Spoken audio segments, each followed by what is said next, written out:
Hello students, প্রকৃতি education খুঁটিনাটিতে তোমাদের সকলকে স্বাগতম। আজকে তোমাদেরকে কয়েকটা সমার্থক শব্দ দেখাবো। সমার্থক শব্দগুলো থাকছে তোমাদের অঙ্গ প্রত্যঙ্গ ও আত্মীয় স্বজন এই সম্পর্কে। ঠিক আছে, আগের ভিডিওতে তোমরা প্রাকৃতিক বিভিন্ন বস্তু বিষয়ে সমার্থক শব্দগুলি পেয়ে গেছো। আজকে থাকছে তোমাদের অঙ্গ প্রত্যঙ্গ ও আত্মীয় স্বজন সম্পর্কে। ঠিক আছে, প্রথম সমার্থক শব্দ হচ্ছে দেখো শরীর। শরীর সম্পর্কে দেওয়া আছে। শরীর সমার্থক শব্দ হচ্ছে তনু, কলেবর, বপু।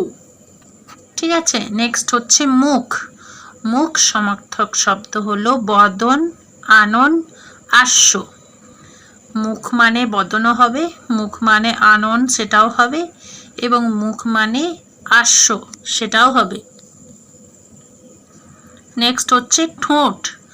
ঠোঁট সমার্থক শব্দ হলো অধর, ওষ্ঠ এবং চঞ্চু। তারপরে আছে দেখো পিতা। পিতা সমার্থক শব্দ হচ্ছে বাবা, জনক এবং জন্মদাতা। নেক্সট আছে দেখো পুত্র।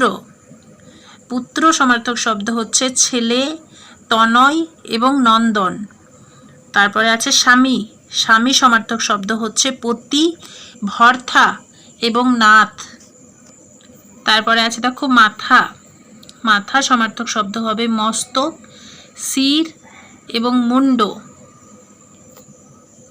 এগুলো লক্ষ্য করবে তোমরা, এখানে কিন্তু অঙ্গ প্রত্যঙ্গ সম্পর্কে সমার্থক শব্দগুলো দেওয়া হয়েছে।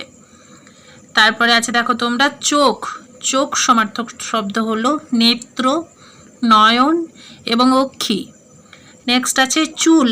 চুল সমার্থক শব্দ হবে কেশ, কুন্তল এবং চিকুর। পরে আছে মাতা। মাতা সমার্থক শব্দ হলো মা, জননী এবং গর্ভধারিণী। তারপরে আছে দেখো কন্যা।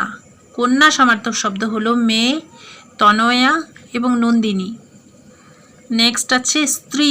স্ত্রী সমার্থক শব্দ হলো পত্নী, ভার্যা এবং দ্বারা। তো আমার প্রিয় ছাত্রছাত্রীরা, আজকে এগুলোই থাক। নেক্সট ভিডিও তোমরা খুব তাড়াতাড়ি পেয়ে যাবে, এবং ভিডিও কেমন লাগলো অবশ্যই তোমরা কমেন্ট করে জানাবে। ভালো লেগে থাকলে চ্যানেলটাকে ভালো করে তোমরা সাবস্ক্রাইব করবে তাড়াতাড়ি করে, এবং লাইক করবে, কমেন্ট করবে, এবং তোমরা বন্ধুদের সাথে শেয়ার করবে। ঠিক আছে, কথা হবে পরের ভিডিওতে। তোমরা ভালো থেকো, সুস্থ থেকো, টাটা।